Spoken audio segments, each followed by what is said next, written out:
নেপালের রাস্তায় তখন তরুণদের উত্তাল বিক্ষোভ, পরিবর্তন চাই। এই জেনজি আন্দোলনের ঢেউ থেকেই উঠে আসে এক নতুন নেতৃত্বের নাম, বালেন্দ্র শাহ। মাত্র ৩৫ বছর বয়সে প্রধানমন্ত্রী হয়ে তিনি দেখিয়ে দিলেন সাহস আর ইচ্ছাশক্তি থাকলে রাজনীতিতে নতুন ইতিহাস লেখা যায়। এক সময়কার জনপ্রিয় র্যাপার, যার গান দুর্নীতি আর ব্যর্থতার বিরুদ্ধে কণ্ঠ তুলেছিল, আজ তিনি দেশের নেতৃত্বে। ক্ষমতায় এসেই তিনি শিক্ষা খাতে শৃঙ্খলা আনতে বেসরকারি স্কুলের অতিরিক্ত ফি নিয়ন্ত্রণে কঠোর নির্দেশ দেন।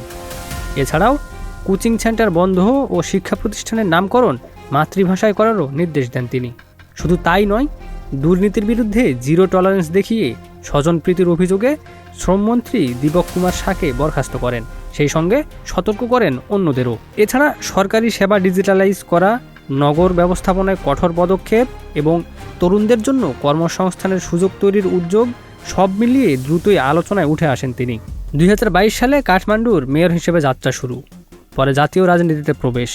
সেখানে অভিজ্ঞ নেতা কেপি শর্মা ওলিকে পরাজিত করে বড় জয় পান। এরপর রাষ্ট্রপতি রামচন্দ্র পাউডেল তাকে প্রধানমন্ত্রী হিসেবে নিয়োগ দেন। ১৯৯০ সালে জন্ম নেওয়া এই স্ট্রাকচারাল ইঞ্জিনিয়ার থেকে রাজনীতিবিদের উত্থান আসলে এক প্রজন্মের স্বপ্নের প্রতিফলন। বালেন্দ্র শাহ এখন শুধু একজন নেতা নন, তিনি পরিবর্তনের প্রতীক। আর এখন সবার নজর তার নেতৃত্বে নেপালের ভবিষ্যৎ কোন পথে এগোয় তা দেখতে।